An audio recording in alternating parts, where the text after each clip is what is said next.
Bien, vamos a hablar un poquitito. La clase pasada, ¿qué temas desarrollamos? ¿Alguien recuerda? Por favor, por lo menos los generales. ¿Qué iniciamos la clase pasada? ¿Cómo? No te escucho, está muy lejos. Muy bien, ¿qué más? Hablamos de recién nacido normal, ¿verdad? Recién nacido de término, dentro de las variantes normales. ¿Cuáles son las características físicas y clínicas más relevantes y normales de un recién nacido, verdad? Hablamos de la atención inicial en sala de parto de un recién nacido normal, sano, ¿verdad? Todo sano hablamos en la clase pasada, ¿bien? Ahora vamos a comenzar a hablar del recién nacido ya enfermo o con algún cuidado especial al momento del nacimiento, ¿está bien? ¿Sí? Vamos a hablar un poquitito del recién nacido con cuidados especiales, ¿está bien? Bien. Hablar un poquitito de los dos extremos, el recién nacido pretérmino y el recién nacido posttérmino, ¿sí? Recordar un poquitito, ¿cuándo estamos hablando de un recién nacido pretérmino? ¿Cómo? Antes de las 37 semanas. ¿Cuándo hablamos de un recién nacido posttérmino? 42. Exactamente. Entonces, recién nacido de término es lo que está en el medio, ¿verdad? Entonces, en medio de la edad. Bien, vamos a hablar ahora de los pretérminos y los posttérminos. ¿Cuáles son las características clínicas generales más relevantes? ¿Sí? ¿Y cuáles son las patologías más frecuentes que pueden presentarse en estos grupos de pacientes? ¿Está bien? Bien. Bueno, recién nacido pretérmino, algunos conceptos generales que ya lo vimos. Esto es copy-paste del slide anterior, ¿sí? Recién nacido pretérmino es aquel que tiene entre 24 y 36 semanas. Hablamos antes de las 27, ¿verdad? Pero tiene un mínimo también. Antes de las 24, ¿qué es? ¿O antes de las 20? ¿Qué es? No, antes de las 20. Aborto. Se considera más recién nacido, ¿verdad? Aborto. No entendi. Entendi. Ya, ok. Recién nacido entre 24 y 36 semanas completas de gestación, es decir, menos de 37 semanas independientemente del feto al nacer, ¿sí? Bien, el prematuro se divide otra vez en leve, moderado, extremo y muy extremo, para sumarle conceptos a nuestro gigabyte cerebral, como se parece que hay muy poca cosa que aprender, vamos a sumarle un poquitito más información, así que mejor hacer espacio en nuestro gigabyte, borrar las informaciones que ocupan y vamos a meter un poquito más, ¿sí? Bien. Prematuro leve es entre 34 y 36 semanas, o sea, antes de las 37 hasta las 34. Bien, prematuro moderado, entre 30 y 33 semanas. ¿Sí? Prematuro extremo entre 26 y 29 semanas y prematuro muy extremo ya entre 22 y 25 semanas. Realmente este 22 para algunos libros, 20, 22 ya es aborto, ¿verdad? Pero básicamente lo traen así, ¿sí? Bien, recordar otra vez, el de término, que ya dijimos, es entre 37 y 41 semanas, ¿sí? Y el posttérmino es de 42 o más. Vamos a hablar de los dos extremos, ¿sí? Del pretérmino y del posttérmino. ¿Bien? Características clínicas generales, ¿está bien? Doutora, a posição também ao nascer submeter para uma cesárea tem alguma interferência? ¿Cómo así? A posição dele que está para o parto normal e depois vai para uma cesárea. Pela sua posição que se encontra dentro. Também Posición vai- de, ¿a qué te refieres con posición? ¿Del feto o de la do edad? feto, Cesárea. na cesárea. A cesárea, a posição de Se pode ter alguma complicação, doutora, pela posição que o feto se encontra dentro da No, barriga. pero no tiene que ver con la edad gestacional. Pueden haber otras complicaciones, a ver, ¿cómo te voy a decir? Por ejemplo, un paciente que está, si me hablas de posiciones o de presentaciones, yo te hablo de cefálico y pelviano. ¿Verdad? Te hablo de posición deflexionada, en diferentes posiciones que ustedes lo saben mejor que yo, porque ahora también lo estoy hoy, ¿verdad? Ahora, no estamos hablando de eso, pero respondiendo a tu pregunta, la posición que pueda tener el bebé durante el nacimiento sí puede traer problemas. Por ejemplo, un bebé que nace por parto vaginal en posición pelviana puede suceder, pero no es lo ideal. ¿Por qué? Porque los diámetros de la pelvis, São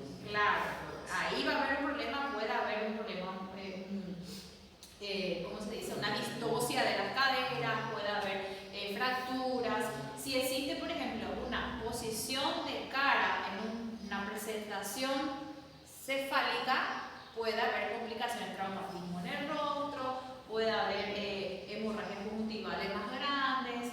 Si existe una posición anormal o no se produce ¿cómo se llama esto? Una rotación, puede haber una listosis de hombro, o sea, miles de complicaciones, pero no tiene que ver con la edad gestacional, eso es independiente. Eso, no tiene que ver con eso básicamente, ¿verdad? ¿Sí? Obviamente, que si estás ante un paciente prematuro extremo, vamos a suponer 26 semanas, el peso de un paciente de 26 semanas oscila entre 700 gramos.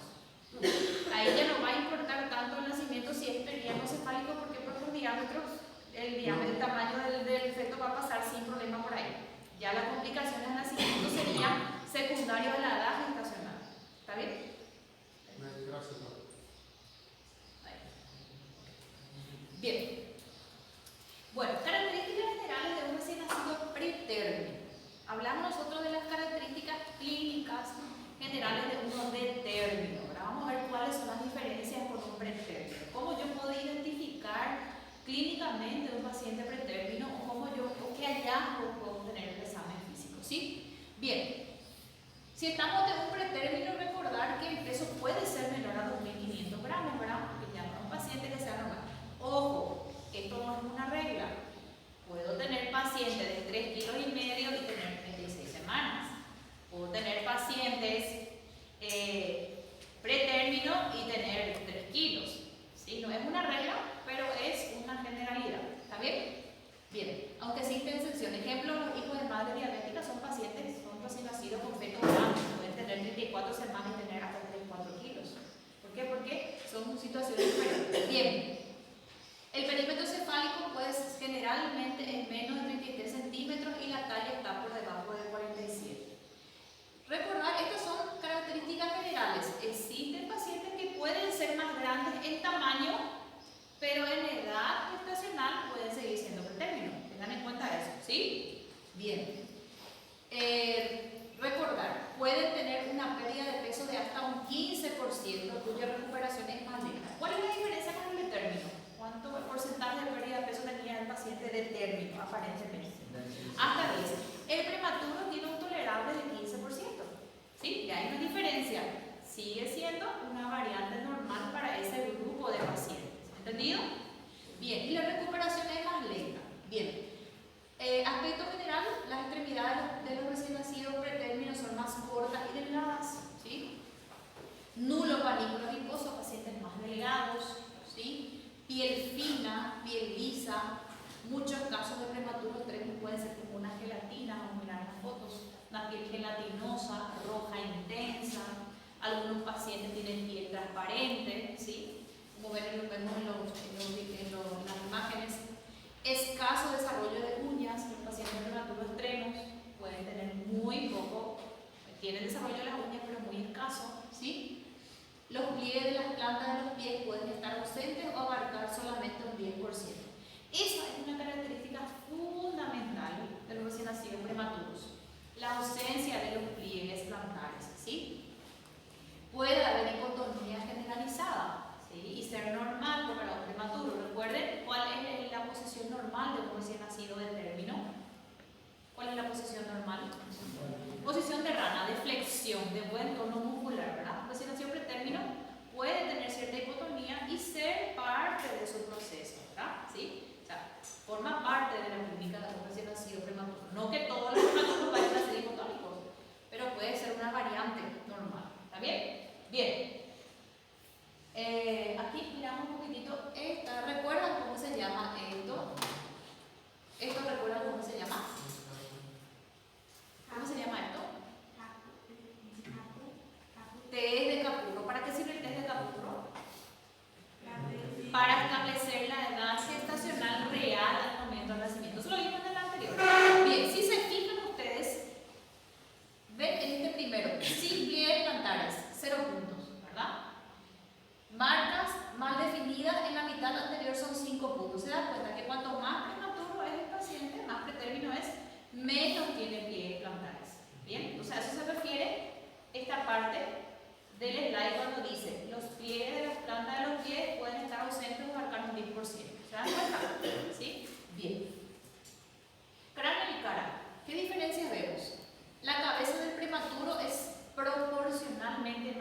grande que el cuerpo. Vemos un paciente prematuro más flaco, más delgado, menos panículo adiposo, piel más roja, más fina, más gelatinosa y la cabeza proporcionalmente es mayor, ¿sí? Presencia de fontanelas también, obviamente que van a tener, pero suelen ser más amplias o más grandes que la de los recién nacidos de término, ¿sí?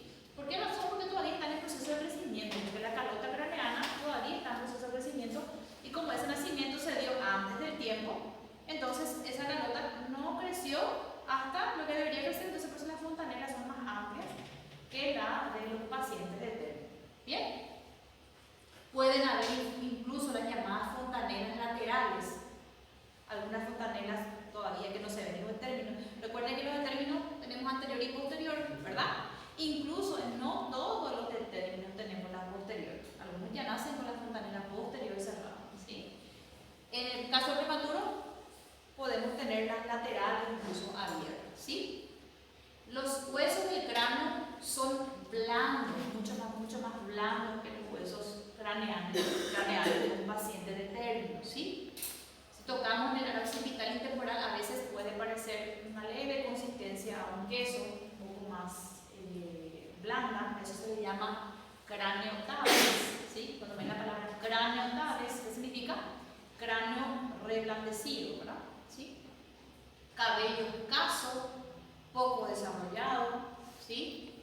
Ausencia de cejas, la mayoría de los prematuros no tienen cejas, muchos no tienen todavía desarrollo de pestañas, ¿verdad? ¿Sí? Pabellones auriculares blandos con ausencia de hélice y antihélice. ¿Qué significa eso? Cuando ven esta imagen acá, allá arriba, ven que la primera oreja del capurro está prácticamente con ausencia del pliegue, o sea, no se forma el hélix, ¿sí? Luego van formando el hélix. Entonces el prematuro se caracteriza muchas veces por tener la oreja sin la curvatura, ¿sí? Bien. Fascia pequeña, afilada, muchas veces son pacientes muy delgados, tienen fascia de anciano. Imaginen esos ancianos flaquitos que tienen consumido, ¿verdad? Entonces esa fascia afilada pueden tener. Ya hablamos de la piel, que puede ser roja intensa, fina, lisa, a veces transparentes. La ictericia puede ser más precoz y más prolongada en los pacientes de término, ¿sí? Lanugo pronunciado y marcado. ¿Qué significa lanugo? Pelo, mucho pelito fino, ¿sí? Bastante pelito, parece un ratoncito, tiene una cantidad de pelos por la espalda, ¿verdad? Con respecto a los genitales, los testículos todavía no descienden a las bolsas escrotales, muchas veces pueden nacer prematuros de sexo masculino, ¿verdad? Pero con ausencia de los testículos en las bolsas escrotales. ¿Por qué? Porque todavía no dio tiempo a ese descenso total. Recuerden que los testículos se forman ¿dónde? ¿Qué nivel? En la cavidad abdominal, ¿verdad? Y conforme el feto crece, ese testículo va descendiendo hasta llegar a las bolsas escrotales, ¿verdad? Bueno, los labios mayores no cubren los labios menores, ¿sí? La prematura se caracteriza porque prácticamente tiene la vulva entreabierta, ¿verdad? Los labios mayores son más pequeños que los menores y el clítoris es más prominente. O sea, muchas veces, cuanto más prematuro el bebé, a veces en ocasiones hasta es difícil identificar si estamos ante un genital ambiguo, porque el clítoris suele ser muy prominente y la vulva, el labio mayor no recubre los labios menores. ¿Entendido? Bien. Aquí vemos este prematuro, ven acá, ven poco panículo adiposo, ¿verdad? Mucho lanugo, ven la espalda cubierto, una piel más roja que un recién nacido de término, una cabeza más grande, más prominente. Si yo toco esa cabeza y presiono, puede ser un poco más reblandecida que un cráneo normal, como más mantequilloso, más como queso, ¿sí? Obviamente nadie se va a ocurrir ir a presionar eso, ¿verdad? Pero bueno, allá ven un prematuro extremo de más o menos 23, 24 semanas, ven la piel pegajosa, parece una gelatina, ¿sí? ¿Es intubado, doctor? ¿Es intubado, ¿no? Sí, sí o sí. Una piel gelatinosa, ustedes agarran y tocan y prácticamente la piel queda pegada, hermano. Entonces son características clínicas de un prematuro. O sea, si yo veo a este paciente, vamos a suponer que en la guardia de ustedes están en un puesto de salud, viene llegando la policía, no sé, porque encontraron un bebé tirado, lo que sucede. Entonces trae a usted, doctora, traigo primero para asistir. Entonces ven y usted tiene que ser capaces de determinar si es un prematuro, si es un postérmino, si más o menos cuántos días de vida puede ser que tenga. Entonces le toca al médico que lo asiste. Entonces es importante conocer, uno porque sí, y otro porque puede suceder que tengamos que definir muchas veces la edad de un recién nacido. Sucede mucho aquí en Paraguay que se encuentran ese recién nacido, muchas veces fallecido, otras veces no, ¿verdad? O que se regalan por allí, o que se dejan, entonces se llevan a los puestos de salud. Y quien hace los diagnósticos es el médico que está, no solamente el pediatra, el médico que se encuentra en ese punto de salud. Entonces, conocer las características clínicas. ¿Bien? Así es fácil porque es bastante extremo, ¿verdad? Bien, seguimos. ¿Dudas hasta aquí? Son solamente características generales por encima. ¿Dudas hasta aquí ninguna? ¿Sigo? Bien. ¿Qué problemas frecuentes puede tener un recién nacido pretérmino? ¿Sí? El primer problema más delicado es el control deficiente de la termorregulación, la hipotermia. La hipotermia es algo que puede matar al recién nacido, ¿verdad? Recuerden ustedes en la clase de recepción, atención de rutina, ¿verdad? Habíamos hablado cuáles son las dos situaciones que no deben suceder en una recepción. Hablamos la vez pasada. ¿Cuáles son las dos situaciones que yo tengo que prever cuando van a hacer un bebé? Habíamos hablado en la clase de series. ¿Cómo? Y muy bien, ya habló de la temperatura y la otra. ¿Qué más? Dos cosas que pueden suceder, dije yo. Muy bien, que no respire o que se enfríe. El primer problema siempre del recién nacido es la hipotermia. ¿Y por qué les parece que la hipotermia va a ser más frecuente en el pretérmino que en el detérmino? ¿Por qué les parece? ¿Cómo? Exactamente, por la menor cantidad de tejido adiposo que tiene, ¿verdad? Son pacientes que todavía desarrollan tejido adiposo porque el crecimiento todavía no fue. Entonces, principal problema. Bien, trastornos respiratorios de tipo central, apnea. ¿Qué significa apneas? Parada respiratoria. ¿Por qué puede tener parada respiratoria? Puede ser, no es más frecuente, pero la causa principal es que todavía no se encuentra bien desarrollado el sistema neurológico, ¿verdad? El centro estimulador todavía está en proceso de desarrollo. Entonces, ¿qué pasa? Se olvida que tiene que respirar y se olvida. ¿Bien?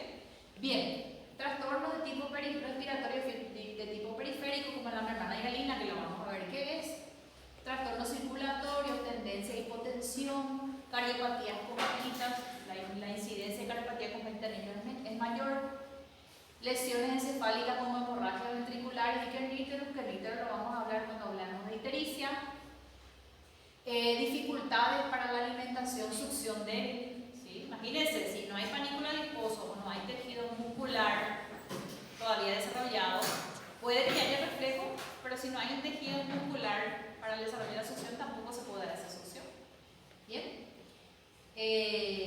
Cualquier situación que impida un correcto vaciado intestinal, que por ejemplo haya un hilo paralítico por una inmadurez intestinal, ¿verdad?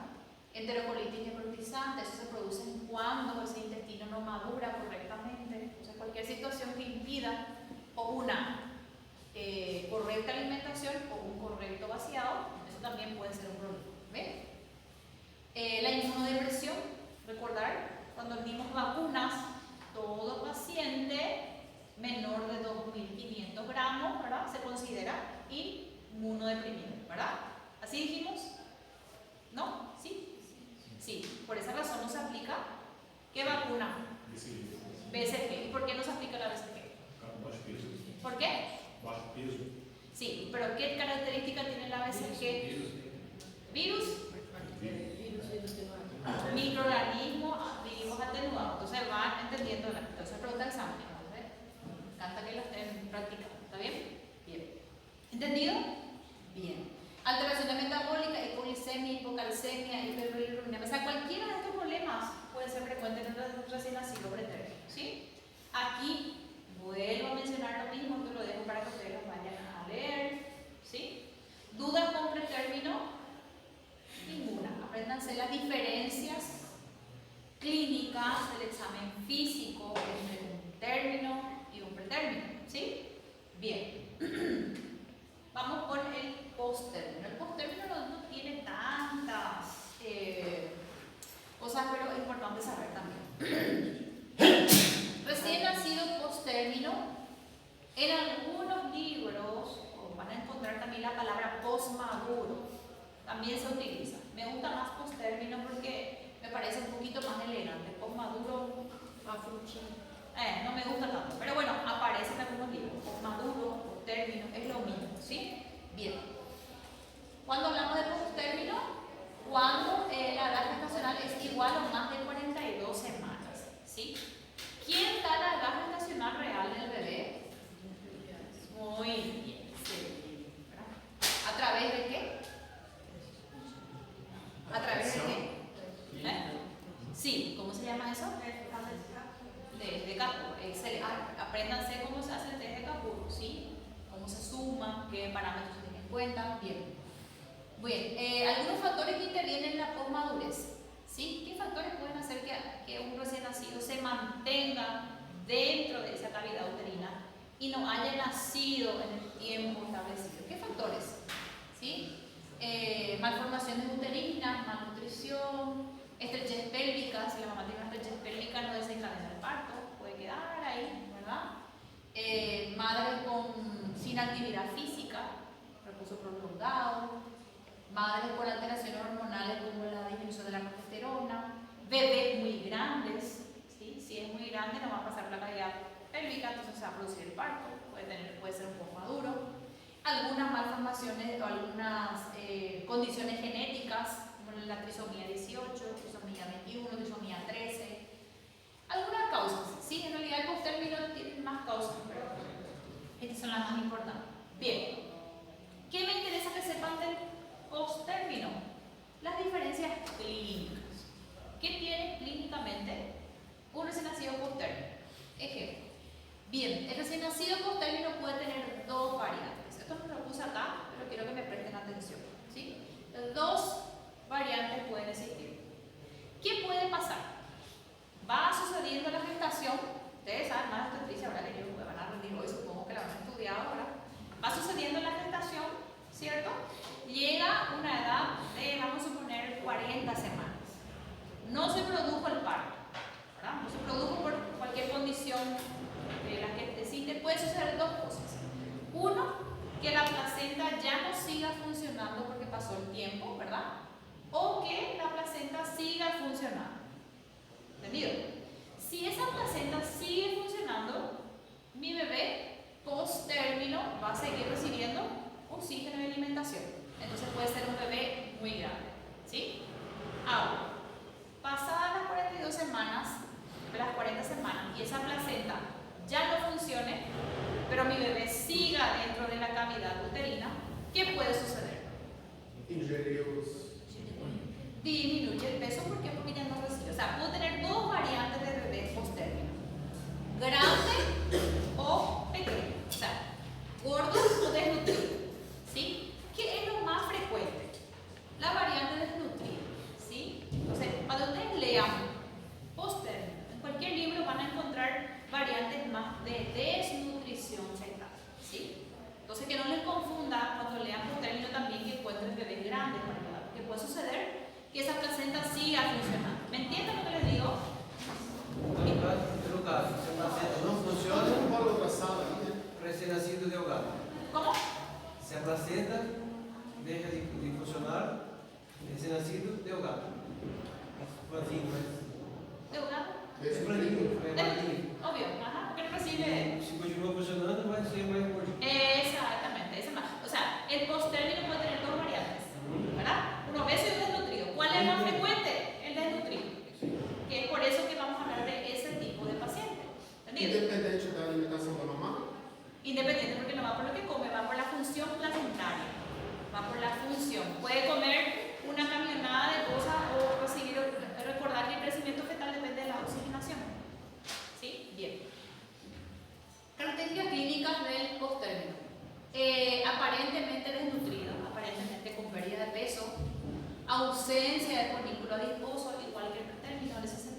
aparecen, ¿sí? Tiene un aspecto de viejito, una cara de anciano, ¿sí? Son pacientes súper feos, estéticamente hablando, ¿verdad? Mirada hiperalerta, mirada viva, son pacientes que el prematuro, a diferencia de estos casos, el prematuro es un paciente que duerme, este es un paciente que está siempre hiperalerta, ¿sí? No tiene vernix gaseoso. ¿Recuerdan lo que es el vernix? ¿Qué es el vernix? Que es la masa blanca. Está bien, ese mismo. Bien, piel seca, apergaminada, muchas veces se despega, la piel se despega, vamos a mirar un poquitito. Descamación de la piel con predominio en las piernas, ¿sí?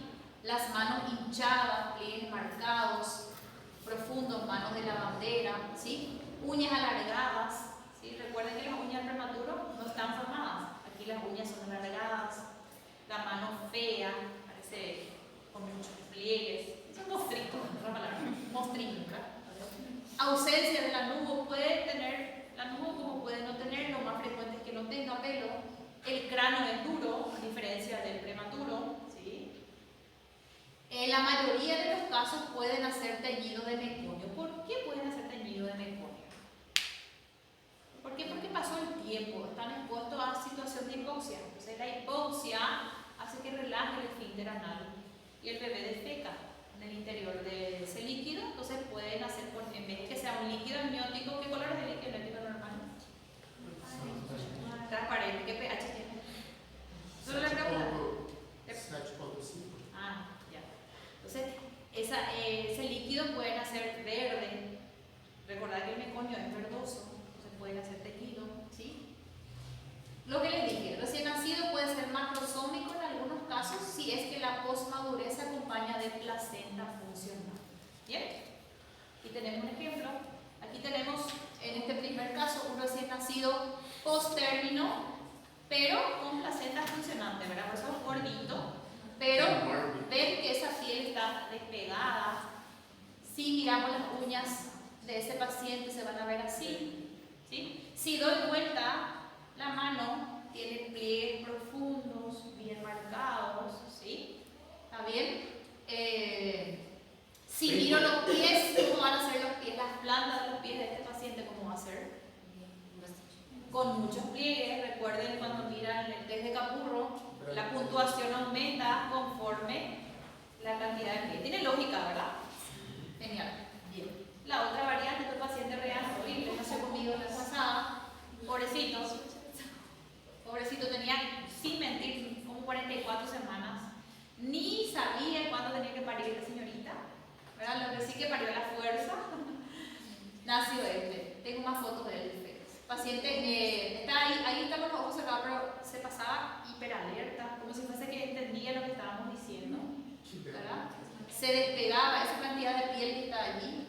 Este tenía 1,5 kilos y tenía casi 43 semanas. O sea, una placenta totalmente sin funcionar, mamá que consumía drogas, ¿verdad? Todo eso hizo que la placenta no funcionara, sumado a su posmadurez, entonces, y en sumado a su sífilis, que tenía una cantidad de sífilis impresionante, ¿verdad? En fin, paciente posmaduro clásico, ¿sí? Bien, muy feo, pobrecito. Pero ahora ya tiene 1 año. Bien, la vez pasada, pero 1 año. Bien, hasta aquí dudas con pretérmino y postérmino. No hay secreto, características clínicas, ¿sí? Bien, un poquitito ahora, para ir metiendo velocidad, infecciones neonatales, ¿sí? Hablamos de recién nacidos con cuidados especiales. Las infecciones neonatales pueden ser congénitas, ¿verdad? Las congénitas son aquellas que se adquieren a nivel intraútero, generalmente son virales o del grupo TORCH, vamos a ver qué es el grupo TORCH más adelante. Vamos a hablar ahora de las bacterianas más frecuentes, ¿sí? Sepsis neonatal. Muy bien, sepsis neonatal es pregunta de examen, ¿verdad? ¿Qué es la sepsis neonatal? La sepsis neonatal es una infección bacteriana generalizada en el recién nacido, ¿sí? La sepsis neonatal tiene una clasificación, o sea, dos más importantes que me interesan más. La sepsis neonatal puede ser precoz o puede ser tardía, ¿sí? Cuando yo hablo de sepsis tengo que siempre ubicarme en precoz o tardía. ¿Cómo voy a saber esa diferencia? ¿Sí? Me van a marcar. La sepsis precoz, les traje dos conceptos, porque esos dos conceptos van a encontrar en los libros, entonces para no confundir.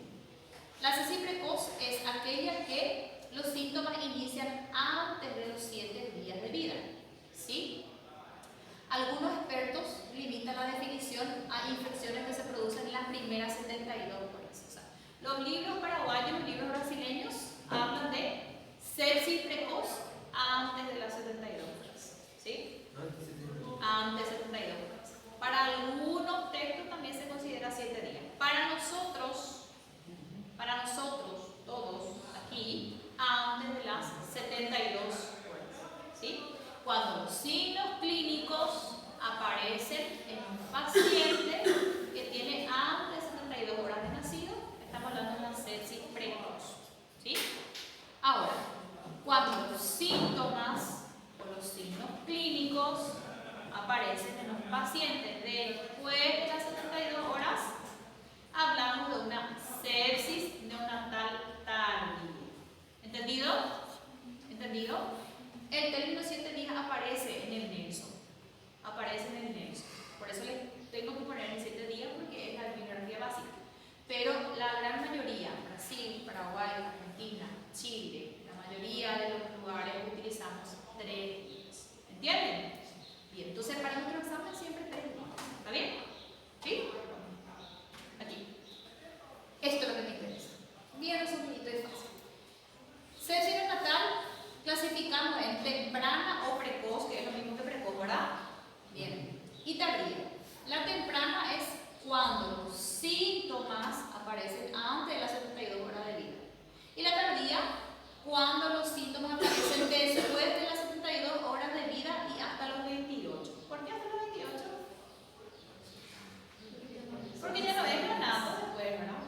Obviamente la lógica, ¿verdad? Bien. ¿Cuáles son los microorganismos productores de estas sepsis? ¿Cuáles son las bacterias más frecuentemente? Marcar, subrayar, pintar, no sé qué van a hacer, pero dentro de la temprana o la precoz, más importantes son Escherichia coli, Streptococcus del grupo B y Listeria monocytogenes. ¿Está bien? Esos 3 gérmenes no pueden faltar en nuestro cerebro y en nuestros exámenes. ¿Está bien? ¿Sí? Usted me pide el repaso, pero yo doy el repaso más de toda la clase. Así que en el sentido de la clase ya sabe qué cosas son los repasos, ¿verdad? Bien, y callita, ¿verdad? Bien. Entonces, dentro de la temprana, ¿cuáles son los gérmenes más importantes? Bueno, a nadie se le ocurra ponerme cándida. Que puede ser, pero no es lo más frecuente. ¿Entienden? ¿Sí? Bien. Dentro de la tardía, los más frecuentes son aureus, epidermidis, clamidias. Ahí ya hay una variedad de gérmenes, ¿sí? Pero siempre que hablemos de sepsis neonatal, traten de ubicar su pensamiento hacia esos 3 microorganismos más frecuentes, ¿sí? Entonces, pregunta para cualquier lado donde ustedes se vayan.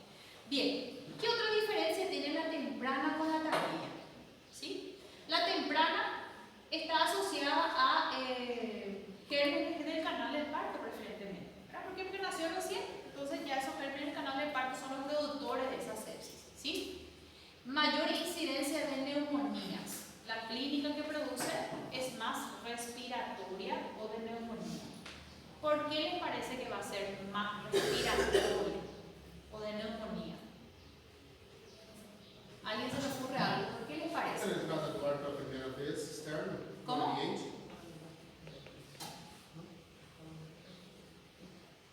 ¿Alguien tiene idea? ¿Por qué? Porque durante el parto se encuentra aspirando y en contacto con los líquidos vaginales. Entonces, esa cantidad de líquidos, de gérmenes maternos, van a pasar por aspiración al aparato respiratorio. Entonces, la clínica que va a producir con mayor frecuencia va a ser la de neumonía. La lógica, ¿verdad? Bien. La mortalidad de la temprana es de un 40%. Bien. La tardía, los gérmenes que van a producir infección tardía ya van a ser más comunitarios o del ambiente. ¿Por qué? Porque ya pasó un tiempo después de ese nacimiento, ¿verdad? Si se dan cuenta que ya no son tantos gérmenes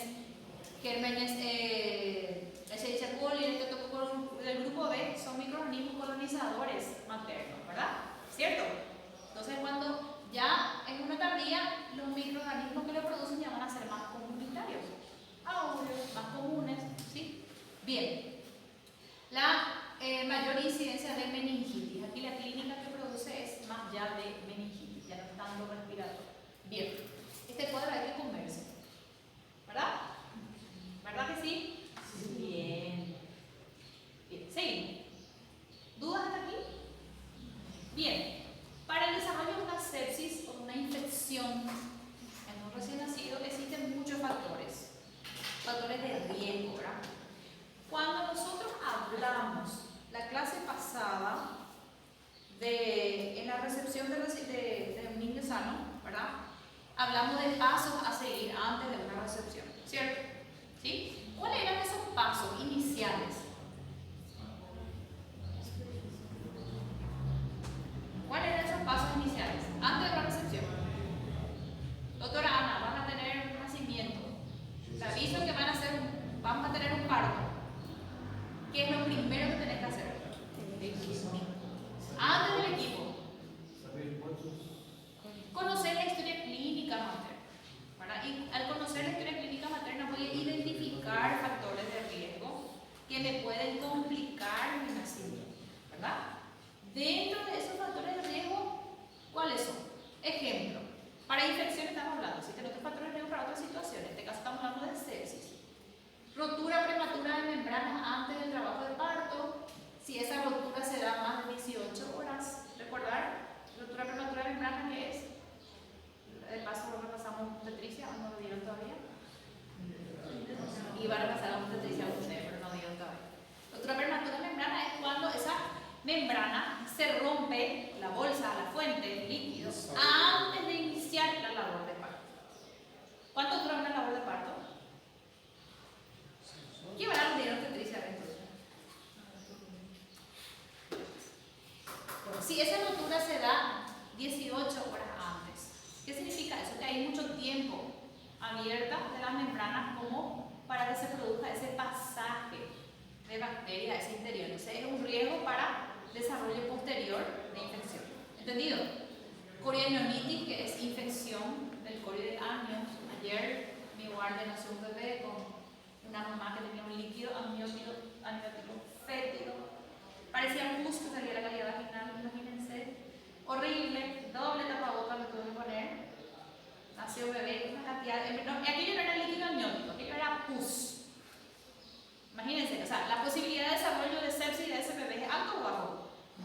Altísimo. Ya ni esperé el laboratorio, directo al internet con antibióticos. Obviamente que habrá tomado esa cantidad de pus dentro de ese líquido amniótico. Entonces, eso es una corianionitis. Lo van a ver seguramente cuando es.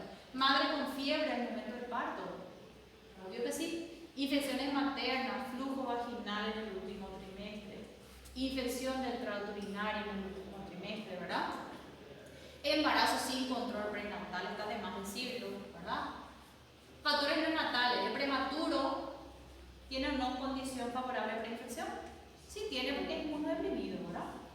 Bajo peso también, paciente que haya tenido alguna eventualidad durante el nacimiento, que haya tenido un problema respiratorio también puede tener. Factores ambientales, bueno, si no limpié mi área de parto, eso ya es factores hospitalarios. Bien, factores de riesgo para sepsis, ¿entendido? Bien. Aquí está lo que decimos, ¿verdad? ¿Cuál es la fisiopatología? Hay una infección vaginal o del amnios. Durante el nacimiento se produce la aspiración, entonces esos gérmenes pasan al bebé y producen infección postparto. Bien. Ahora, ¿cuál es el cuadro clínico de una sepsis neonatal? Ya tengo mis factores de riesgo. Mas aí a precoce e a tardia é igual?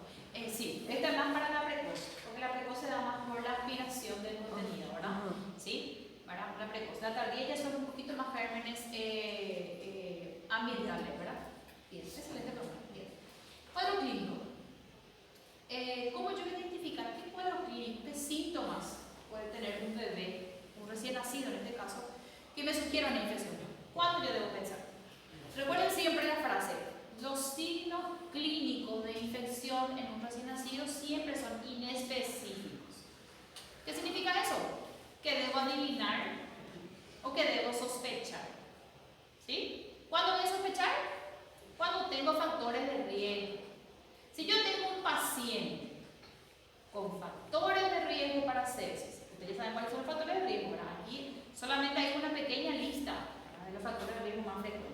Ahora, tengo un recién nacido con factores de riesgo que tenga hipotermia o hipertermia, que tenga somnolencia o que simplemente rechace el pecho, o que tenga apnea, o que tenga vómitos, o que tenga cianosis. O sea, cualquiera de estos signos que aparecen aquí pueden hacer sospechar una infección. Ejemplo, vamos a suponer, tengo un paciente de un año, digo yo, que viene a la consulta por fiebre, decaimiento del estado general, tos y catarro. Ya, yo pienso que ya puede ser una neumonía, un cuadro respiratorio, una infección. Ahora, ¿qué pasa con el recién nacido? Expresa síntomas inespecíficos. ¿Sí? Ejemplo, bien, llaman de maternidad para evaluar a un paciente. Doctor, hay un paciente de 2 kilos 300 en la sala de maternidad, 36 semanas, ¿sí? Que no quiere tomar el pecho y le abrigué y me impresiona que está muy frío. Eso me dice la enfermera, ¿sí? Voy yo, primero evalúo la carpeta materna, encuentro rotura prematura membrana 18 horas, mamá adolescente sin prenatal, ¿sí? Por eso el bebé nació de 36 semanas, por eso el bebé nació de 2 kilos 300. ¿Tengo o no tengo factores de riesgo? Sí. Entonces, ¿qué es lo primero que debo pensar? ¿Cariopatía congénita? Pregunto. ¿Qué debo pensar? Sepsis. Moraleja, los signos clínicos siempre son inespecíficos, ¿sí? Recién nacido, que no sé qué tiene, porque no entiendo, pero hay algo anormal, revisar siempre los factores de riesgo. Si tengo algún factor de riesgo para infección, pensar en infección. ¿Entienden lo que quiero decir? Muy bien, porque me miran así, creo que no me entienden, ¿verdad? Bien. Bien. ¿Cuáles son las pruebas de laboratorio a solicitar en un caso de sepsis? Hemograma primero. ¿Cuáles son los valores normales de glóbulos blancos recién nacidos? ¿Hasta cuánto hablamos de clase pasada? Mínimo y máximo. Me piden repaso, yo ya te repaso, ¿verdad?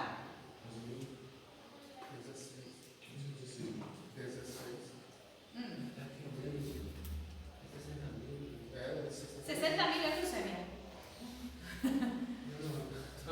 Bien, revisen. Estas preguntas tienen que saber.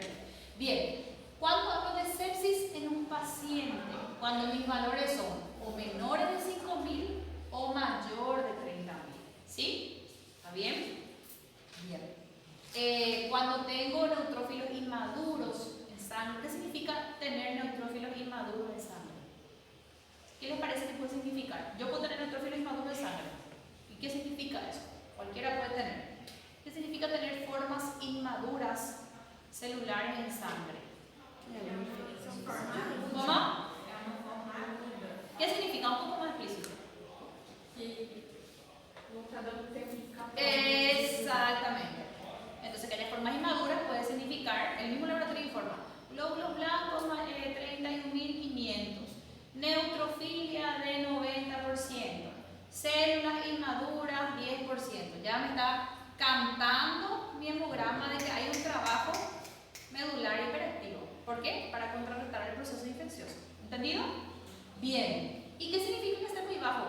Que ya la infección es tan grande que esa médula es incapaz de responder eficazmente al proceso infeccioso. Recordar que la sepsis tiene los dos extremos, para abajo o muy para arriba, ¿verdad? Bien. Plaquetas pueden tener valores normales como pueden tener valores muy bajos, menor a 100.000. Puede haber anemia, ¿sí? ¿Cuál es el valor normal de hemoglobina en un recién nacido? Muy bien. ¿Se considera anemia por debajo de? Todo eso lo dije en la clase anterior.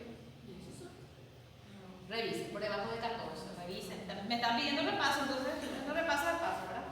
Bien, procalcitonina, valor normal en neonato sano es de 0,1 a 3. Por encima de 3 indica clínica, infección. O sea, todos estos laboratorios yo voy a pedir cuando tengo una sospecha de sepsis, ¿verdad? ¿Sí? Recuerden que yo tengo que adivinar la sepsis, ¿sí? Pero adivinar es fácil. Tengo mis factores de riesgo y tengo clínica inespecífica. ¿Tengo dudas? Pido el laboratorio, ¿verdad? Bien. PCR, gasometría, todo eso son laboratorios que yo puedo pedir, pero son un poco inespecíficos. ¿Dudas aquí? ¿Ninguna? ¿Se entiende?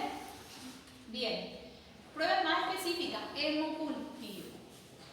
Todo recién nacido que yo sospeche infección, debo pedir hemocultivo, ¿sí? Urocultivo también. ¿Qué no me puede faltar? Examen y cultivo de líquido cefalorraquídeo. No me puede faltar hemocultivo y estudio de LSR. ¿Por qué no me puede faltar LSR? Claro, recuerden que el recién nacido no hace foco específico, hace bacteremia. Hace una bacteremia, entonces esa bacteremia por la vascularización cerebral puede directamente sembrar y producir infecciones en meningia. La incidencia de meningitis alta, sobre todo para qué tipo de sepsis, precoz o tardía. Muy bien, o sea, ¿me están entendiendo entonces? Genial. ¿Dudas hasta aquí? Genial. Marquen las cosas importantes que tienen que saber. Obviamente tienen que leerse todo, pero hay cosas que le dan un poquitito más la cerecita, las diferencias clave entre una y otra cosa. ¿Está bien? ¿Sí? De precoz y tardía. ¿Por qué? ¿Por qué?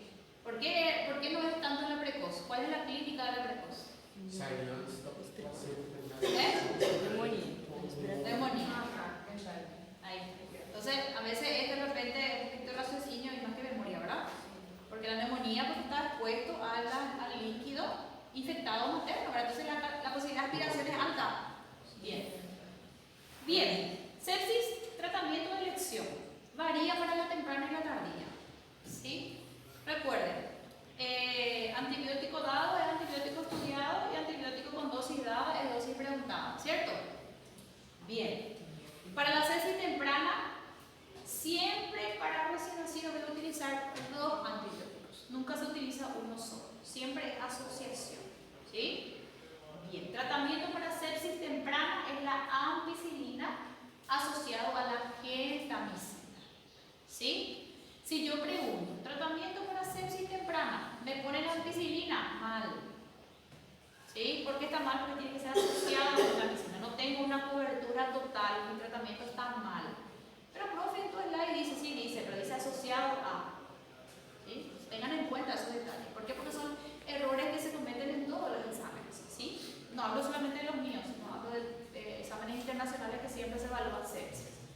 Bien. Las dosis están allí, hay que aprenderse. Sepsis tardía, ampicilina asociado a cefotaxima. ¿Y por qué cambiamos acá? ¿Por qué les parece que cambiamos de genta a cefo? Uno los gérmenes y otro, ¿cuál es la afectación más frecuente en la tardía?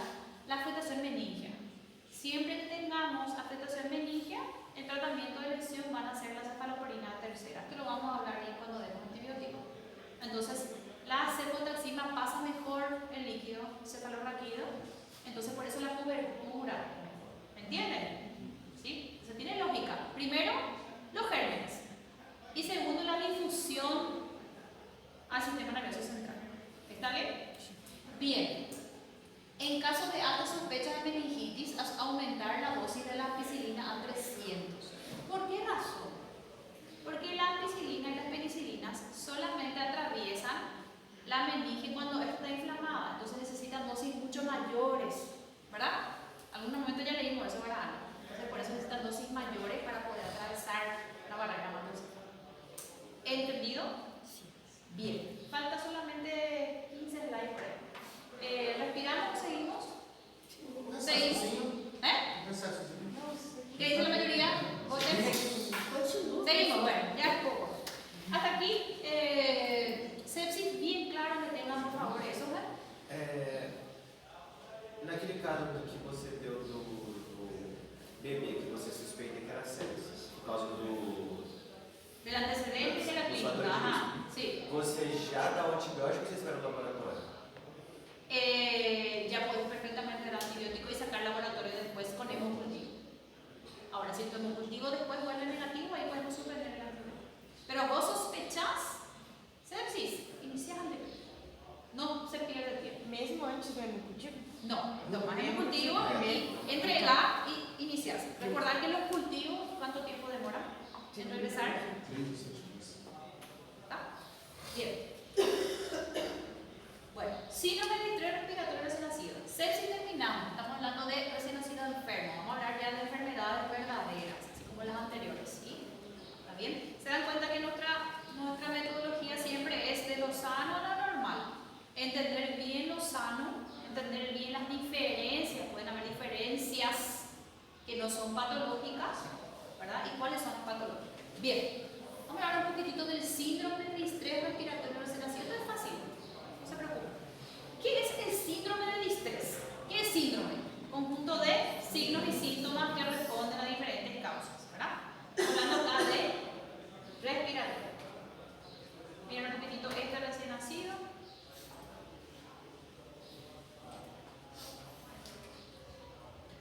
Reproduce. ¿Qué será? Ay, tenía un video. ¿Dónde está?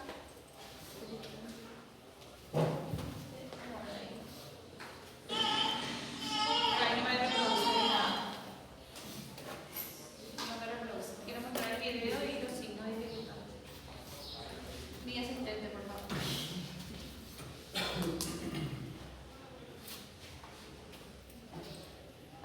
Ay, ¿alguien me pasa un poco de agua? Por favor. Aquí a los muchachos. ¿Vos querías salir vos querías salir a dar una vuelta? Pensa ahí. ¿Y no es el tuyo? Não, eu trouxe para você, daí eu quis ir a classe. ¿No reproduce verdad? Igual puede reproducir ahí, sí. Ay, no reproduce. Un poquito. Ahí. Entonces igual en la otra vista. Igual nomás, lo que quiero es que vean, escuchen el sonido y vean el video. Ahí puede reproducir. Ahí, reproduce. No. Qué pena, porque ese es para entender. Porque a mí me reproduce acá. Bueno, no van a ver después. Porque acá me da la reproducción. Ahí me da. Así me ahí está.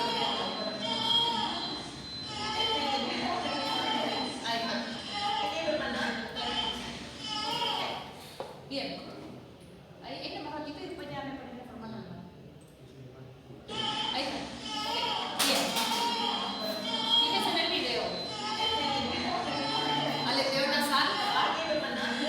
Músculos acessórios. Quejido respiratorio. Gemência. ¿Sí? ¿Escuchan el ruido? Quejido, no es lo mismo que llanto. ¿Verdad? Tiraje.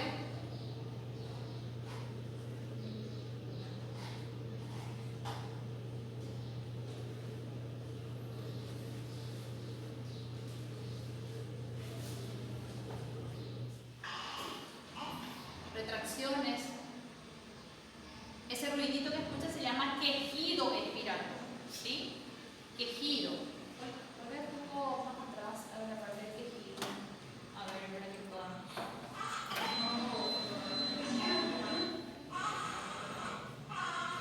¿Escuchan eso? Es un esfuerzo, es como es un quejido, un gemido, básicamente, ¿verdad? Un gemido. Uno de los principales síntomas de dificultad respiratoria recién nacido, ¿sí?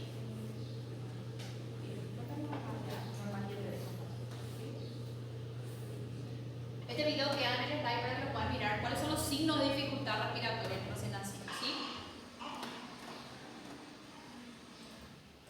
Ok. Ya, sí. Gracias. Bien. Entonces, hablamos de síndrome de distrés respiratorio cuando hay signos y síntomas de una dificultad respiratoria en un recién nacido. ¿Cuáles son algunos de los que vimos en el video? ¿Verdad? Aleteo nasal, gemido o quejido respiratorio. respiratorio, retracciones, tiraje, esfuerzo respiratorio, ¿sí? Entonces, cualquiera de esos signos que usted encuentre pueden ser indicativos de una dificultad respiratoria. Todo recién nacido con una respiración anormal, ¿verdad? Tengo que ver por qué. Ahora vamos a ver un poquito cuáles son las causas más frecuentes. Hay muchísimas, no voy a hablar de todas, solamente voy a hablar de 3 o 4, ¿sí? Bien, dentro de las causas de dificultad respiratoria en los nacidos tengo primero causas respiratorias y no respiratorias, ¿sí? Dentro de las no respiratorias ven que la sepsis puede producir dificultad respiratoria, ¿verdad? ¿Sí? La hipoglicemia, cualquier situación del medio interno puede producir dificultad respiratoria, las cardiopatías, shock, etc. Ahora, las que me interesan ahora, el objetivo de la clase de ahora, son las causas respiratorias, ¿sí? Dentro de las causas respiratorias, que son las que vamos a hablar, las más importantes son las causas pulmonares, ¿sí? ¿Se dan cuenta que hay una cantidad de situaciones que pueden dar dificultad respiratoria? Me interesan las causas de tipo respiratoria. Dentro de las respiratorias me interesan las causas pulmonares. Vamos a hablar de 3 más frecuentes, ¿sí? Bien. Primero, el otro es un cuadro que es mejor verlo al final, por eso lo voy pasando. Después, cuando ustedes lo lean, lo van a entender un poquito mejor. Bien, primera causa importante de dificultad respiratoria en un recién nacido es la taquipnea transitoria del recién nacido. También se le llama síndrome adaptativo o también se le llama síndrome de pulmón húmedo, ¿sí? Primera causa frecuente. ¿Por qué se produce? Vamos a ver. La taquipnea transitoria, ya el nombre lo dice, taquipnea. ¿Qué significa taquipnea? ¿Qué significa? Aumento de la frecuencia respiratoria. ¿Cuánto es la frecuencia respiratoria normal de un recién nacido? ¿Cuánto? ¿Cuánto? 40-60. ¿Y cuándo va a ser taquipnea? Por encima de 60. Excelente. No, ahí está, ¿verdad? Bien. Dice, es la causa más frecuente. Está en rojo, dice benigna y transitoria. ¿Qué significa benigno y transitorio? Benigno y transitorio, ¿qué significa eso? Que va a mejorar y que va a mejorar solo. Y que va a mejorar bien, ¿verdad? De dificultad respiratoria neonatal. Aparece en las primeras horas del nacimiento. Primera característica clínica. Primera hora de nacimiento y dura entre 24 a 72 horas. ¿Sí? O sea, transitoria. De por sí va a mejorar en algún momento. ¿Sí? Bien. ¿Por qué se produce? Se produce por la falta de absorción del líquido pulmonar. Recuerden ustedes que el feto se encuentra en qué medio? Medio líquido, ¿verdad? Que es el líquido amniótico. Los alveolos pulmonares de ese bebé se encuentran llenos de líquido.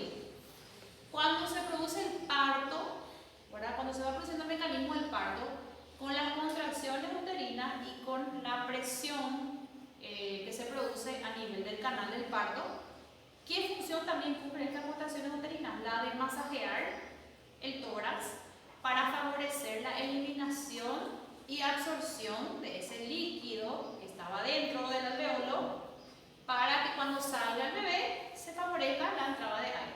Tiene lógica, ¿verdad? ¿Qué pasa en la taquipnea? Muchas veces ese proceso adaptativo no sucede. Entonces, ese líquido amniótico que se encontraba dentro de ese alveolo no se absorbe en su totalidad. Queda una pequeña cantidad de líquido a nivel alveolar y es lo que produce la taquipnea transitoria, por eso se llama pulmón húmedo. ¿Entendido? Bien. Dice, más frecuente en recién nacidos por cesárea. ¿Por qué? Por lo que expliqué, ¿verdad? Porque no son sometidos a ese proceso, a ese camino preparatorio para la vida extraterrena. Igual puede producirse también en un nacido en parto vaginal, puede producirse también, no significa que sea exclusivo de ellos, ¿sí? Pero es más frecuente. ¿Está bien? Bien, se puede ver en recién nacidos de término y en recién nacidos pretérmino indistintamente. La edad no es un problema, no es un distintivo diagnóstico, ¿sí? Cuadro clínico. El principal síntoma es la taquipnea. Nace el bebé, nació el bebé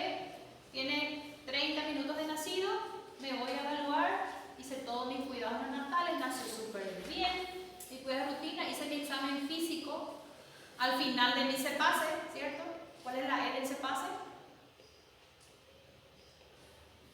Lean. El CEPASE, ¿qué es el CEPASE?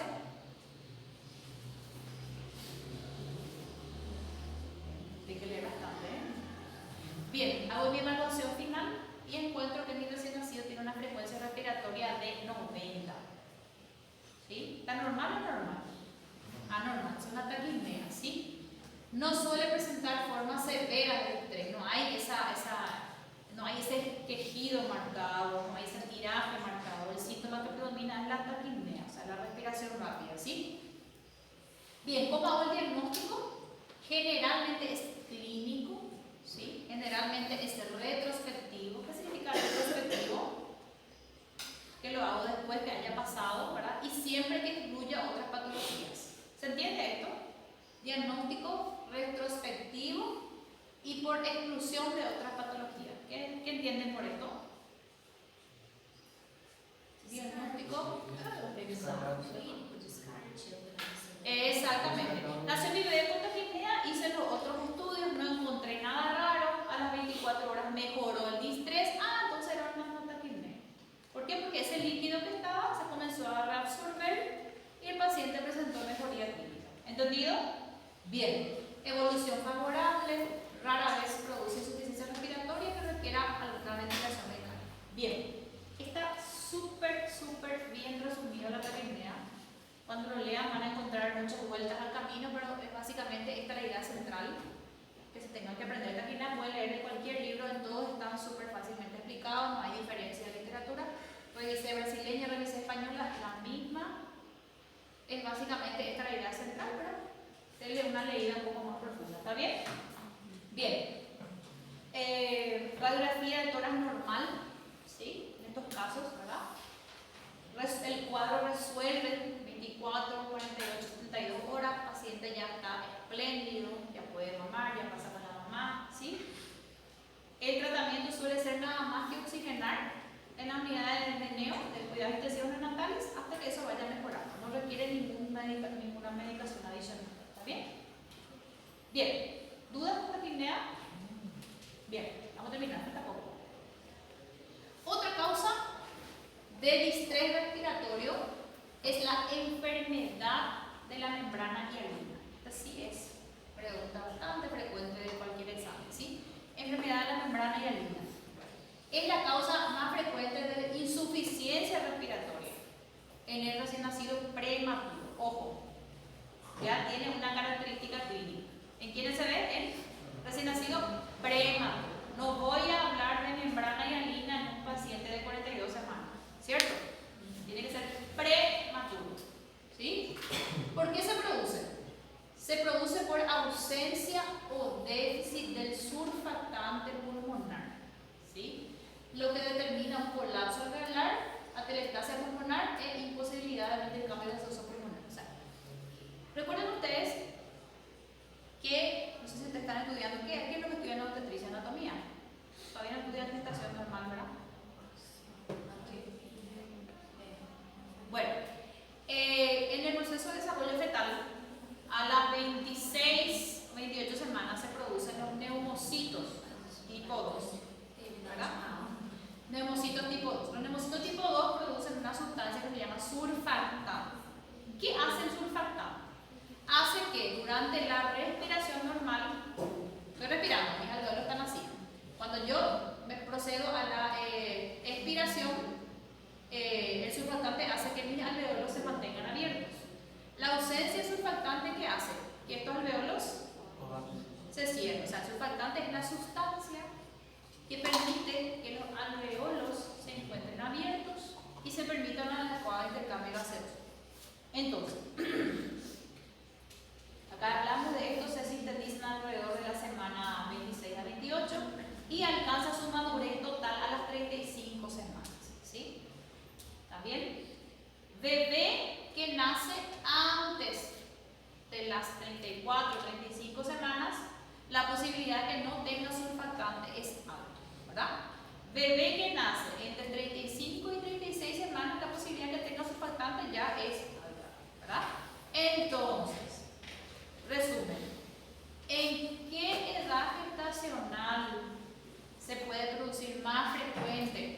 la enfermedad de la membrana hialina? En prematuros primero, pero prematuros ¿de qué edad? Antes de las 34 semanas de edad gestacional. ¿Entendido? Entonces tengan bien en cuenta el número 34, ¿sí? Que es lo que generalmente se pregunta en todos los exámenes. La mayoría de los exámenes de Brasil que revisé preguntan muchísimo membrana hialina y 90% de las veces es la edad gestacional 34 la que traen. Así como me gustaría también evaluarla. Bien, ¿hasta aquí dudas? Bien, existen factores que influyen en esa producción del surfactante pulmonar, ¿sí? Vamos a ver primero los factores estimulantes. Hay factores que hacen que ese surfactante que debería producirse entre 28 a 26 semanas hasta 34 se produzca más rápido y en mayor cantidad. ¿Cuáles son esas sustancias? O sea, ¿cuáles son esas circunstancias o factores, verdad? La hipertensión materna hace que el bebé madure más rápido, ¿sí? ¿Por qué? Porque la naturaleza es sabia. Prepara el recién nacido por si tenga un nacimiento antes, ¿verdad? ¿Sí? Aquí están marcados los corticoides, ¿sí? Los corticoides ayudan a que se produzca o se estimule el surfactante pulmonar, ¿sí? Por eso es que a todas las embarazadas que tengan riesgo de parto prematuro se le inyecta el corticoide para que puedan favorecer la producción de surfactante en ese bebé, ¿sí? ¿Entre qué semanas se le va a aplicar? ¿A la semana 37? No. ¿Entre qué edad gestacional? Entre 26, 28 hasta 30 y algo de semanas, ¿verdad? Vamos a suponer que la doctora, no me acuerdo tu nombre, Giovanna esté embarazada, ¿verdad? Y Giovanna tenga antecedentes de nacimiento de hijos prematuros, ¿verdad? Entonces Giovanna va a su control prenatal en la semana 26, 28 y la otra le dice, bueno, Giovanna, tuviste ya hijos prematuros, tu posibilidad de tener hijos prematuros es esta, entonces vamos a ponerte tu corticoide para ayudar a que se produzca mayor cantidad de surfactante en tu bebé por si exista un nacimiento prematuro. ¿Entendido? Así también existen situaciones que inhiben la producción. Los hijos de madre diabética, como ven en este caso, pueden tener mayor incidencia de membrana hialina. ¿Por qué? Porque la diabetes hace que no se produzca ese surfactante, ¿sí? Manejen un poquitito esta situación, ¿está bien? Son como generalidades. Bien, ¿cuál es el cuadro clínico de esa membrana hialina? ¿Sí? Se ve en recién nacidos pretérminos, primera característica. Pretérmino y bajo peso menor de 34 semanas. ¿Sí? Primera diferencia y marcar la edad gestacional es fundamental para hacer el diagnóstico. ¿Sí? Bien, cuadro clínico, recién nacido prematuro con signos de dificultad respiratoria. Presencia de quejido, polisnea, tirante, cianosis, a diferencia de la taquipnea, ¿verdad? La taquipnea solamente tenía taquipnea, ¿verdad? Aquí ya hay muchos signos de dificultad respiratoria como el video que vimos, ¿verdad? Otra característica clínica, empeora con las horas. ¿Por qué empeora con las horas? ¿Por qué les parece que va a empeorar con las horas? Porque va colapsando los alveolos y si había alguna cantidad surfactante, se agota. Bueno, entonces con las horas la dificultad va empeorando, ¿sí? Otra diferencia con el anterior, ¿verdad? El anterior con las horas mejora, este con las horas empeora. Hagan sus cuadritos diferenciales, ¿sí? Bien, aparece desde la primera hora de vida y va empeorando. Ahora la radiología. La radiología tiene características importantes. Gente, aquí es una novela, una poesía que hay que memorizar, porque sí mismo aparece en el examen, ¿sí? Dice, radiografía con colapso pulmonar, o sea, volumen pulmonar disminuido. ¿Qué significa una radiografía con pulmón con tendencia a telectasia? ¿Por qué? ¿Por qué? Los alveolos van colapsando. Se observa lo que se llama patrón retículo granular fino. Vamos a ver qué significa eso. Patrón retículo granular fino.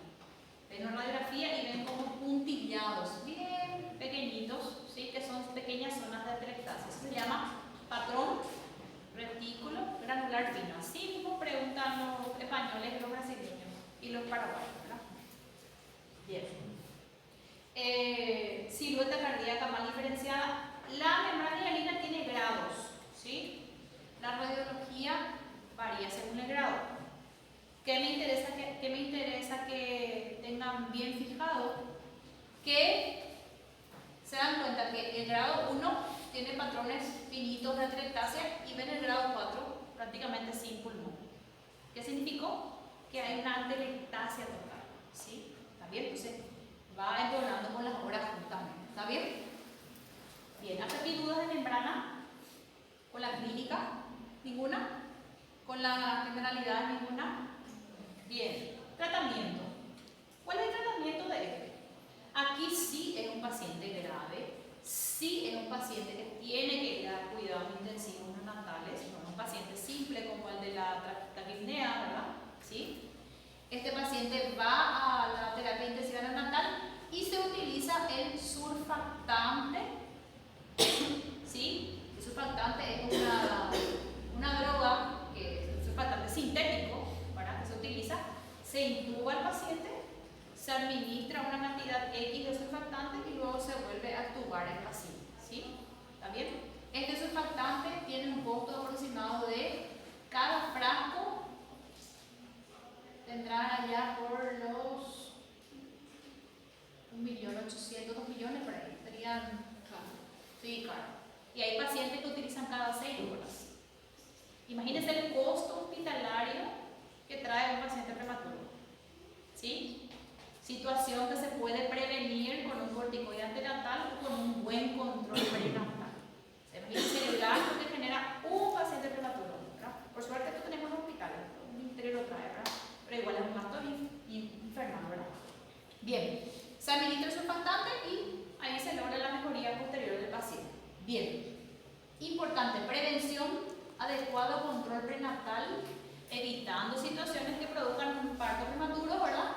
Y el uso de corticoides antenatales en las gestantes que tengan riesgo de parto prematuro. Anteriormente, corticoides se utilizaban en todas las gestantes.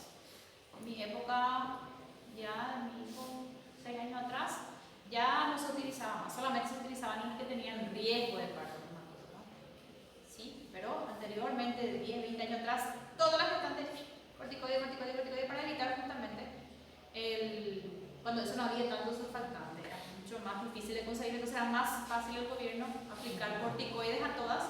Ahora ya evolucionamos, tenemos más surfactante, entonces aplicamos las que tienen riesgo, ¿verdad? Aunque yo hubiese puesto corticoides a todas. En fin, ¿dudas con membrana? No, último. Y ya están libres de pecado, ¿está bien? Bien. Otra causa de síndrome de aspiración de líquido amniótico, de dificultad respiratoria, perdón, es el síndrome de aspiración de líquido amniótico meconial. El nombre ya dice, síndrome de aspiración de líquido amniótico meconial, ¿verdad? Bien, ¿por qué se produce? Por broncoaspiración del líquido amniótico meconial. Recordar, ¿cómo debe ser el líquido amniótico? Transparente, fluido, sin olor o con olor característico, ¿verdad? ¿Qué pasa? Existen situaciones donde se produce un sufrimiento fetal, una asfixia fetal, ¿verdad? Situaciones agudas o crónicas. Entonces, ¿qué pasa? Cuando hay un sufrimiento fetal, se produce una liberación de esfínter anal de ese bebé, entonces ese líquido se tiñe, o sea, se produce la emisión de meconio intraútero. Entonces, ese líquido se tiñe de meconio, ¿verdad? ¿Recuerdan lo que es el meconio? ¿Recuerdan las características del meconio? ¿Cómo era el meconio? Verde, negro, muy bien. Espeso, pegajoso. O sea, imagínense ese líquido fluido que luego se vuelva espeso y pegajoso. Entonces, ¿qué pasa? Nace ese bebé, ¿verdad? Y todo ese líquido amniótico que él aspiró se queda incrustado en la tráquea y en los alveolos. Entonces, ¿qué pasa? Tranca, ¿verdad? Pues ahí se produce la fisiopatología. ¿Entienden? O sea, se produce una expulsión de meconio intraútero, se aspira ese meconio, una aspiración intrauterina, ¿verdad? Obstruye esa vía respiratoria porque produce un mecanismo de válvula en un líquido espeso, ¿verdad? Entonces obstruye eso y a partir de ahí se producen los cambios clínicos que aparecen en el síndrome del líquido amniótico meconiano, ¿verdad? Mas para Sí. E aí, por exemplo, vamos supor que esse sofrimento fetal tenha sido não perto do parto. Antes. Puede ser también. Acontece do mesmo jeito. Puede ser también. Solamente que esos pacientes son diferentes porque a veces ya están acostumbrados. Lo que más frecuente suceda, eso ya son, por ejemplo, hubo situaciones un poco más, ayer tuve otro también así. El clásico es agudo. ¿Por qué? Porque ese meconio es emitido al momento, entonces no hay una adaptación fetal. Es como que al nacer, mi líquido que tenía que ser claro comienza a expresarse, aspira y eso todo queda incrustado a nivel de la tráquea. Imagínate, es básicamente aspirar cagada, ¿verdad? Cagada meconial, ¿verdad? Entonces todo eso queda, disculpen la expresión, ¿verdad? Pero todo eso queda incrustado en la tráquea y en el árbol respiratorio. Entonces imagínate que tengas una masa puesta en todo tu sistema respiratorio. Entonces a partir de ahí se producen los cambios fisiopatológicos, ¿verdad? Bien, factores de riesgo, ¿en quiénes se producen? En cualquier situación que produzca alteración o asfixia fetal. Nuevamente insisto, antes de cada nacimiento debo revisar la historia clínica materna. ¿Sí? ¿Está bien? Porque pueden existir situaciones que ya me van a predecir cuáles pueden ser mis futuros problemas. ¿Entienden? ¿Sí? Entonces siempre revisar esa historia clínica materna. Bien, ¿en qué casos se pueden ver? En los embarazos postérminos, diferencia del anterior, ¿verdad? ¿Sí? No me pongan después el líquido amniótico meconial en prematuros, puede existir, pero es muy raro. ¿Sí? No me pongan membrana hialina postérmino y se haga un chorizo ahí, no. Vean bien cada uno en qué grupo de pacientes se da. ¿Sí? Yo lo voy a hacer así, si pregunto voy a preguntar bien cuadrado, no voy a preguntar nada tan específico, pero bien diferenciado, ¿está bien? Bien. Madres con hipertensión, tabaquismo, drogadictos, desprendimiento de placenta, o sea, cualquier situación que afecte la oxigenación placentaria, ustedes saben más de eso ahora, como que cómo se forma la placenta, ¿verdad? Entonces, cualquier situación que afecte la oxigenación placentaria puede producir asfixia intraútero. Asfixia intraútero, emisión de meconio. ¿Sí? Bien. Recordar, más frecuente recién nacidos post-términos y embarazos prolongados. ¿Sí? Porque pues esa placenta ya no estaba funcionando. Entonces el paciente se encuentra sometido a un tiempo de hipoxia considerable para producirse eso. Bien, alta mortalidad, este sí es grave también, al igual que la membrana hialina. Aquí se ve cómo nace ese bebé, ven ese verniz caseoso que tenía que ser blanco. ¿Cómo está? Y tejido de meconio, o sea, bebé grande, probablemente fue un sufrimiento fetal, quizás parece ser macrosómico, ¿verdad? Si es macrosómico, los diámetros de la pelvis no van a ser suficientes para que este parto se produzca, pero alguien hizo que este parto se produzca, entonces sucedió una situación de hipoxia, emitió meconio, se embarró de meconio y ese meconio pasó a todo el árbol respiratorio, ¿verdad? Bien, cuadro clínico. Recién nacido nace teñido de meconio, como en la foto anterior, ¿verdad? No puedo hablar de SALAM si yo tengo un paciente que no haya tenido emisión de meconio intraútero. No tiene lógica, ¿verdad? ¿Sí? No, paciente con SALAM, con líquido amniótico meconial y no tuvo emisión de meconio. Tiene que tener necesariamente eso, ¿verdad? El líquido meconial puede estar impregnado en uñas, piel, pelo, dificultad respiratoria severa del nacimiento. ¿Sí? No puede respirar desde el momento cero, dificultad respiratoria, quejido, cianosis, aleteo, tiraje, ¿sí? Paciente grave, horrible paciente. No ven un paciente verde que tiene dificultad para respirar, es el molesta. Y si ven todavía un paciente con características clínicas post-término, se suma el diagnóstico, ¿cierto? Bien.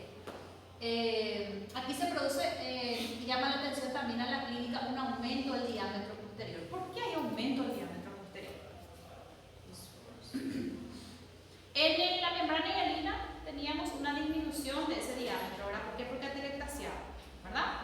¿Sí? Aquí dice aumento del diámetro antero-posterior del tórax. ¿Por qué?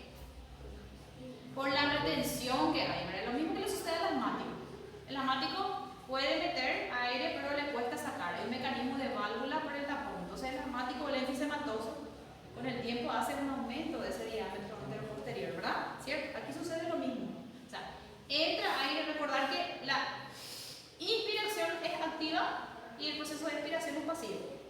Entonces, si tengo una válvula, ese proceso de expiración va a ser dificultoso, entonces va a haber una tendencia al diámetro antero-posterior aumentado. O sea, el tórax ese debe ser prominente en el momento cero. ¿Sí? Puede haber crepitante, ¿por qué? Porque hay líquido dentro de los alvéolos, líquido meconial. En vez de pus, como una neumonía, hay conio, hay defecación dentro de ese alveolo, ¿verdad? Bien, diagnóstico, gente, clínico, ¿verdad? Como un diagnóstico, antecedentes, más recién nacido verde, por así decirlo, ¿verdad? Con dificultad respiratoria, ¿cierto? Paciente grave, ingresa a UCI desde el momento cero, paciente intubado, siempre. Ya el tratamiento, esto no lo voy a hablar porque ya es algo más profundo, ¿verdad? Pero son pacientes que requieren cuidados requieren ingreso a cuidados intensivos neonatales. ¿Hasta aquí duda? ¿Duda ninguna?